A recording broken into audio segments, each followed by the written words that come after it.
Welcome to Brothers of the Word, because, brother, you need the Word.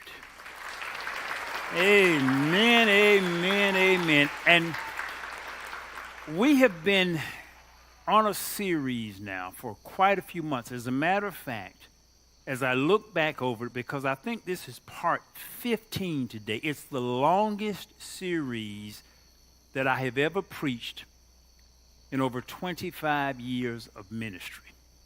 But we're also in a different time than we've ever been in over 25 years of ministry. We've never seen in our modern world what is currently in and on the earth right now. But God had me begin this thing months ago, before the virus or before the plague had even become well known. God knew what was coming, and he says, I want you to do a series on the plagues of Egypt. There were only 10 plagues of Egypt, and today is the 9th plague, but even before that, I began with some plagues that were not obvious and that were not in the immediate 10. And you can go to brothersoftheword.com and listen to the entire series, because every one of the plagues of old relates to our current situation even today. And today we're dealing with the plagues of Egypt, and it's the plague of darkness. And I subtitled this, In a Dark Place. And here in the 10th chapter of the book of Exodus, beginning at the 21st verse, the NIV version, then the Lord said to Moses, stretch out your hand toward the sky, so that darkness will spread over Egypt, darkness that can be felt. Now that's another level of darkness. Light, by its very nature, you cannot feel. Now you can feel heat, and normally if you walk out in the sun, you don't feel the light. What you feel is the heat from the sun. If you put your hand under a lamp, you don't feel the light. What you feel is the heat from the bulb. Light and darkness is something that you cannot physically or biologically feel. But God says, look, stretch out your hand toward the sky, and I'm going to bring a darkness on this land, a darkness that can be felt. And there are different levels of darkness. The darkest place that I have ever physically been in is a place called Ruby Falls. We actually took the church there on one of our yearly outings, and we went to Chattanooga, and we rode the Chattanooga choo-choo and all of that, but we went to a place called Ruby Falls. Ruby Falls is an underground cave, and you catch an elevator and you go several hundred feet down into the earth, into the bowels of the earth itself.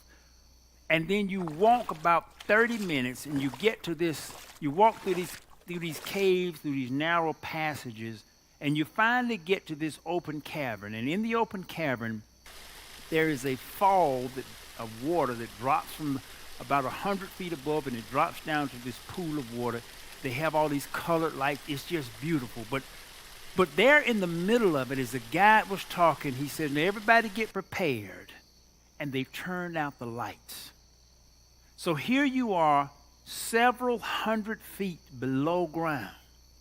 And when they turn out all of the lights, it's the deepest dark that I've ever experienced. I mean, literally, when they say you can't see your hand in front of your face, literally, you could see absolutely nothing. It was just total pitch. Because normally, even here at night, it's always some light coming from the stars or from the moon or from street lights or something. Even if you're out in the woods, and I've stayed nights in the woods in a tent, it's still not that dark. You can still see. But there in that cave was the first time I'd ever been in a place where it was so dark, there was no light. You could see nothing, not even an inch in front of your nose could you see. It was darkness that, as God said, you almost could feel. And yet, here the Egyptians were in a place for 3 whole days of darkness that they could feel. In verse 22, so Moses stretched out his hand towards the sky, and total darkness covered all of Egypt for 3 days. No one could see anyone else or leave his place for 3 days. That was a true sheltering place. Not only could you not leave your house, but see, if everything went just total, can you just imagine it? Suppose everything just went total dark. The equivalent, you see, darkness there is a natural fear that we have that's almost innate. Technically speaking, we only are born with 2 fears, and those 2 innate fears is the fear of falling and the fear of loud noises. Those are the only 2 that we're technically born with, but somewhere along the path, we get scared of the dark. And there's something about it. Stuff just it's not as scary in the daytime as it. You hear something creak in your house in the daytime, it's not that big deal. But way up in the middle of the night and something go to creaking, it's the same creak. But the difference is the darkness. And can you imagine 3 days and you can see nothing? Not only could they not leave the house, I'm not sure how they could even get around in the house. See, I'm not sure you could even find your bathroom if you just had no light at all. And can you imagine absolute total darkness? See, of our 5 senses, if someone gave you the choice and they said, look, we're going to take away all of your senses and you can only keep 1 sense, almost everyone would choose the sense of sight. You'd lose your hearing. You'd lose your sense of touch. You'd lose your sense of taste. You'd lose your sense of smell. If there was 1 sense that you would hate to lose above all of the other senses, it would be the sense of sight. But here, for 3 days, the Egyptians could absolutely see nothing. And see, even at times when our electricity goes out, in the olden days, the other generation, they didn't say the power went out. They would say the lights went out. And even here in Egypt, all of the people were without lights. All of the people were in the middle of the darkness. And everybody was in the dark. But the people of Israel, they had light. Now, see, that's another problem. James and I, we live on the same street. And every now and then we'll have a power outage. And when we have a power outage, one of us will call the other and we'll ask the other one question. Exactly. You got any lights? And see, as long as everybody out, then we breathe a sigh of relief. But if I call James and ask him, does he have any light? He said, yeah, my light's on. And he almost sometimes says it with a gloat, as if to say, I got lights over here. I got power. You over there in the dark, but I got lights here. So it doubles the problem when you in the dark and somebody else has light. So here all of the Egyptians were in a darkness that's so deep that you could feel.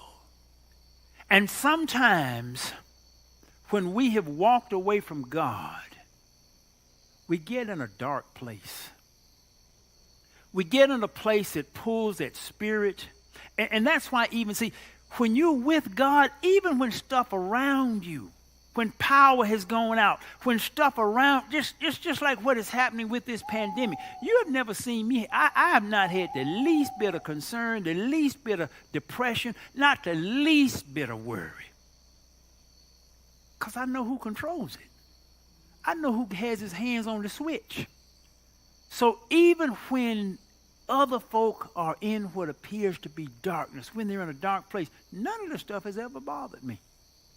And you've heard me talk about this when I've gone through some stuff. Even when I was in the hospital from my crash over in Greece, I was just as happy as I could be.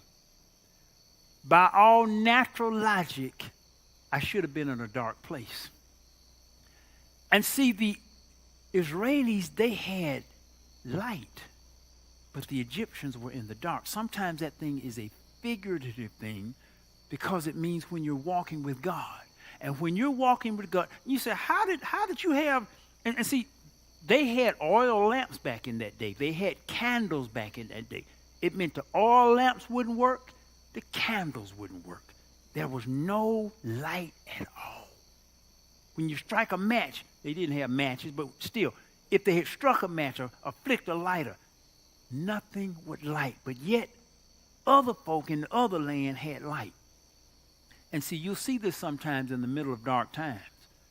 And I believe even though we've had this pandemic, I don't think this is the darkest time that's coming. I think we got some worse stuff coming on the land than what has happened so far. But you will still have, even in the middle of worse stuff coming on the land, you're going to have some people in darkness and you're going to have some people with light. And that's because the light is not just external. See, it's a darkness that you can feel. See, with the virus, the vast majority of people have had no physical effects from this virus, but they felt it. And sometimes the thing that they feel most is just fear. You've had no physical effects, not so much as a sniffle. Most of the people have had no physical effects from this thing, but they felt it. And they felt it with fear. They felt it with concern. They felt it with all of the trepidation and all of the stuff that the news, and they sat there just almost in total constriction. It's sometimes a darkness that you can feel, but yet there's on the other extreme. When I talk with my mother, I have to make sure that I pull my top up on my car. Because when I talk with my mother will sometimes, she can hear if I'm in the car. She said, "Boy, do you have your top down?" And if it's over 50 degrees and not raining, I have my top down. And my mother said, "You need to put that top up because they're putting this stuff in the atmosphere." They put it in the atmosphere. Now, Mama may have a spiritual knowledge of that's beyond the normal. And I learned just to put my top up than to sit there and debate it with Mama, because I just can't convince my mama that it's not in the atmosphere. So it's just easier for me to put the top up when I call my mother. So when my mother asks me, "Boy, you got that top down?" "No, Mama, top up." And then it ends that line of discussion about it's in the atmosphere. But you see, darkness, and when we are in darkness, I started out with a little bit of a diatribe before the sermon began, just about getting a pet. There are two things that will actually help you when you're in darkness of soul. And sometimes, there was a book called The Dark Tea Time of the Soul. And sometimes we get in a dark place sometimes. And it happens to everybody. Even with my boys on yesterday when we had our talk, we actually had a talk about what do you do sometimes when you go through a dark time. Because everybody's going to have it sooner or later. It's just no two ways about it. Everybody sooner or later, you're going to have the lights go out in your spirit. And for some reason, you're going to feel depressed and you feel dark. What do you do about that thing? One of the first things you can do actually practically is just really get out in the light. That's why there's a condition psychologically called seasonal affective disorder. And this happens in the wintertime when the sun is not out.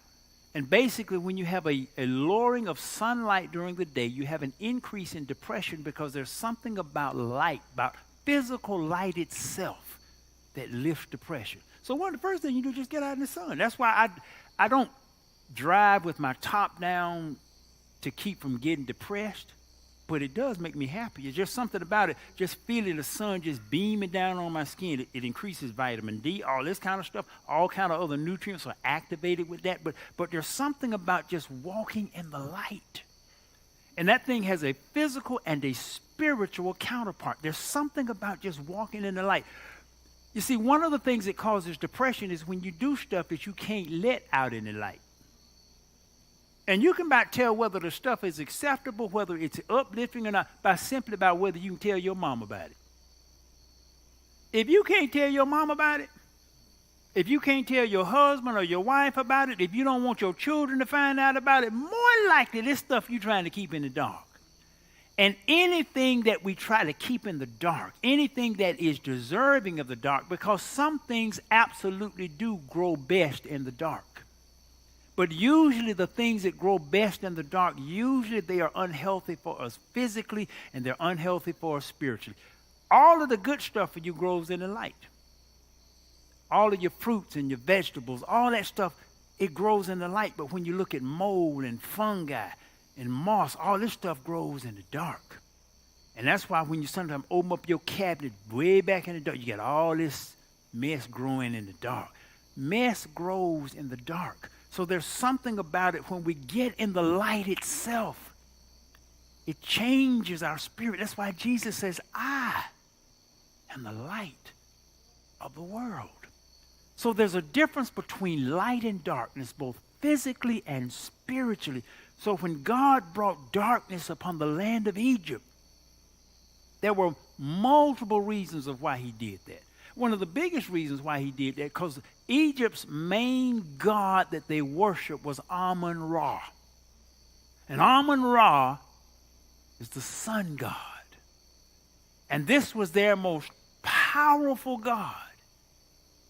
And every one of the plagues, when you actually go into the Egyptian deities, every one of the plagues corresponded to a deity that they worshiped. But Ra was the most powerful of the deities.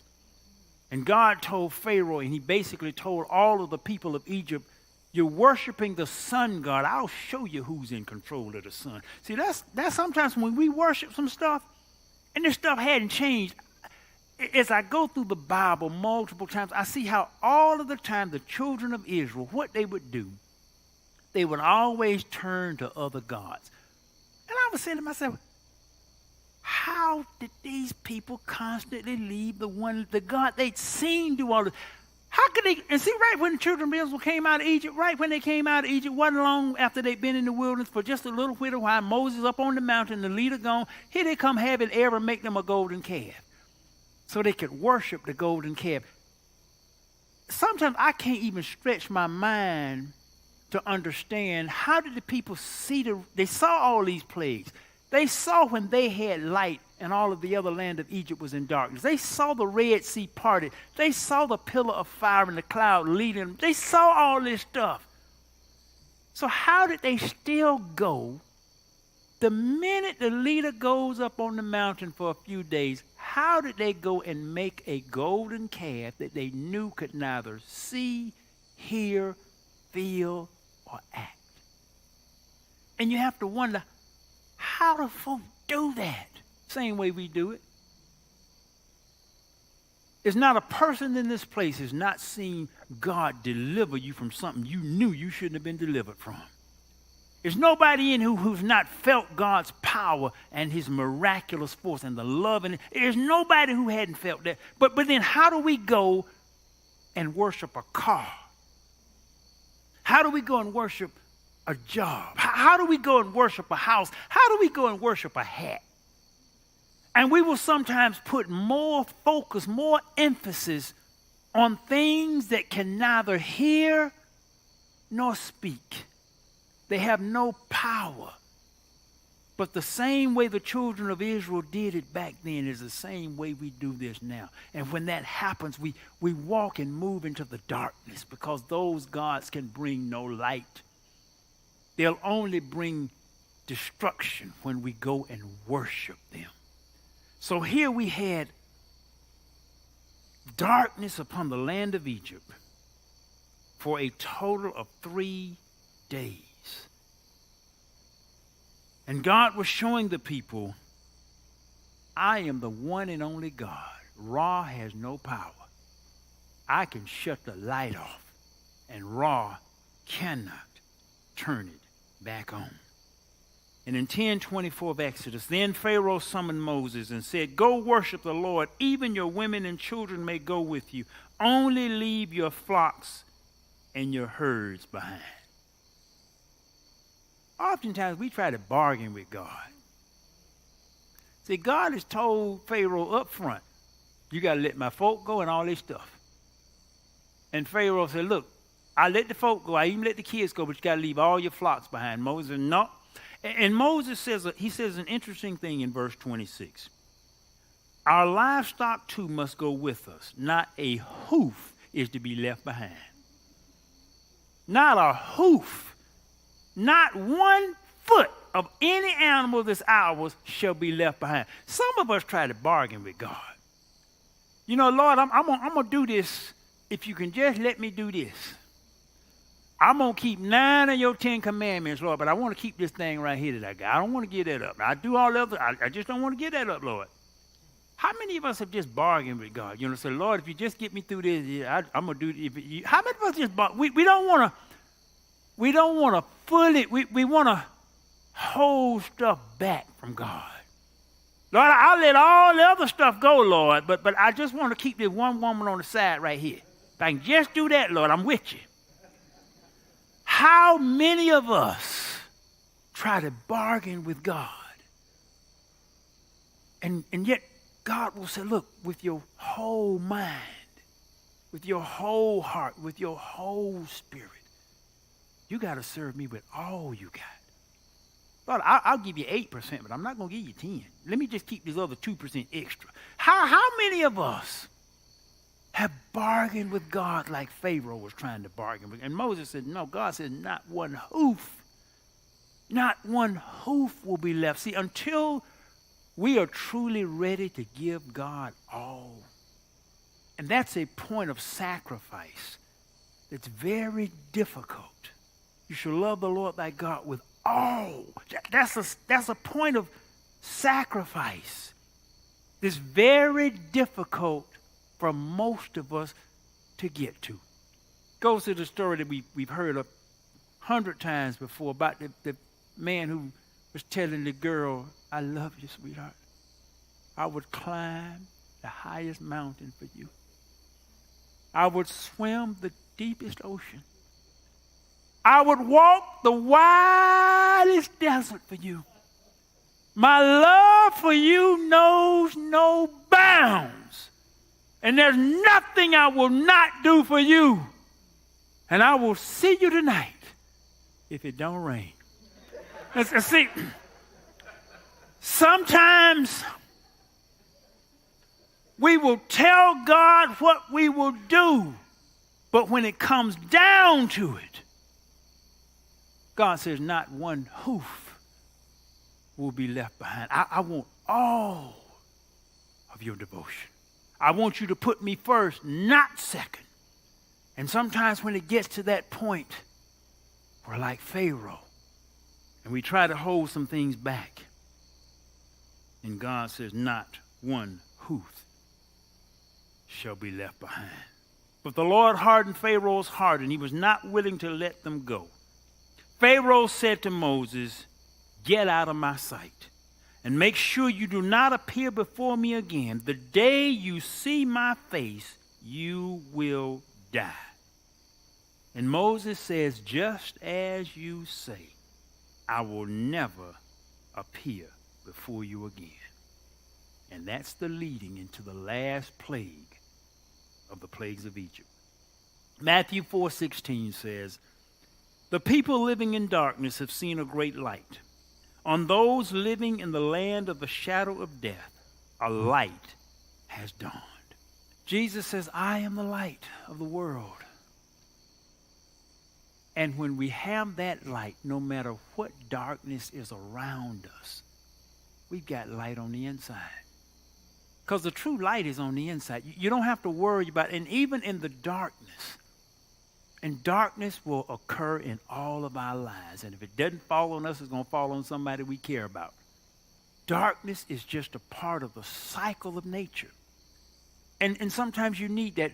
I've learned my best and greatest lessons in darkness. Not when stuff is just all going smooth. I've learned my best lessons in darkness. When I couldn't, see, one thing about the darkness is you can't see your way out. You can't see the door. You don't know which way to go. You don't know even what's there. You ever been in that kind of, Lord, I don't know how to get out of this thing. I don't know what to do. I can't see my way out. I'm in darkness. And sometimes God can speak to us best and get our best attention in the middle of the night. Oh, you do some praying in the middle of the night when stuff go to creaking. So in the darkness, God can speak to us sometimes best. In the shadow of death, God can sometimes speak to us best and clearest because he has our full, undivided attention. Because we can see nothing else but him. When we're up and when we're strong, when we're healthy, when we got plenty of money, when everything is going great, when everybody's acting right, you in the bright sunlight. And everything around you is going great. Sometimes you feel like, Lord, I done this on my own. I don't need you right now. But in the middle of the night, when stuff goes bump, we change. And all of us will have that darkness. And often the light prepares you for the darkness so that when it does come, you're not left blind. And you can see your way clearly, even when you can't see it clearly. See, I've had situations, once I came into the light, I had situations I couldn't see my way clearly, but I knew where to go because I knew who was holding my hand. And I knew who was with me. So the path never bothered me. And when you walk in the light, even when there is darkness around you, it will not bother you. But if you walk in darkness, you will become terrified of the night. And we have to remember that God made the seasons. It is God who made the day and the night. And when you understand that, you walk with a different kind of light on the inside of you. And that's where we want to get to. Where it doesn't matter what kind of candle power. See, man's light has changed throughout the years. It began with just fire. Then we were able to make candles and oil lamps. And finally, when Edison created the light bulb after 10,000 tries, we had the tungsten light bulb. And now we've gone to LED lighting. But it doesn't matter what kind of light man makes. There is no substitute for the light of the world. There is no substitute for the light of the world. And when you got the light of the world on the inside of you, you can light up any room. You know, people have that ability. You know, they say some people, when they come into a room, they light up the room. And some people, when they come into a room, they like kind of cast a shadow on the room.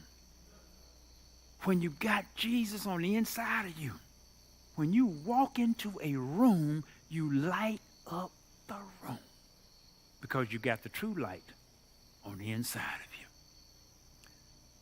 Darkness is a part of the cycle of life. It really is. And this world is going to go through those cycles just like it does every 24 hours. It's going to go through those cycles every few years. The economy going to get dark. You get dark with the clouds of war. You get terrorism. You're going to get disease. You're going to have all this stuff that's coming. And Jesus told you that was coming. You're going to have wars and rumors of wars. You're going to have earthquakes in diverse places. You're going to have all this stuff coming. They're talking about the earth heating up. It's getting closer to hell. Yeah. That's all that climate change is. It's getting hotter and getting closer to the temperature of hell. But none of that stuff should bother you if you got the true light on the inside. And you're going to see more and more and more of this stuff. So I'm telling you, like Jesus told you, yeah, you're going to have all this stuff, and it's going to increase. You've never seen a pandemic like this. You've never seen a situation where everybody is out scared. You've never seen this before. You're going to see more and more and more of this, but you're going to have two groups, those in darkness and those in the light. And you need to be one of the ones walking in the light. You need to be the ones where when people see you, and see right now you can't see folk even smiling because they got a mask on. But they ought to be to feel your smile.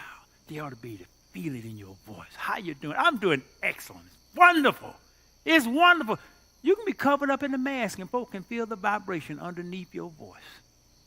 They can tell that you got something that this virus has not affected. And they can tell it by your countenance. They can tell it by how you talk. And they'll be able to tell it by the God you serve. I mean by the God you serve. And when we're serving the right God, not Amun-Ra, when you're serving the right God, he will keep your light on. I wish we had somebody who could sing as we close out this little light of mine. Because in a day of darkness, we need to be the lights that shine. For those of you watching on television, I thank you for joining us. I thank you for joining us on the stream, or whether you're watching electronically months or years later. The cycles of light and darkness will always continue just like the seasons. But we never have to be in the dark as long as we have the true light that's with us. You can go to brothersoftheword.com and you can listen to the Plagues of Egypt, the entire series, or share it with a friend absolutely free of charge. We thank you for joining us today at Brothers of the Word, because, brother, you need the Word. This is Pastor Nathaniel, and I hope that you truly enjoyed this message and that it blesses your life. If you would like to help support this ministry, we ask that you do two things. First, bow your heads for 10 seconds and ask God, Lord, what shall I give? When He answers you, go to iwanttogive.com and support this ministry. Let's bow our heads for just 10 seconds.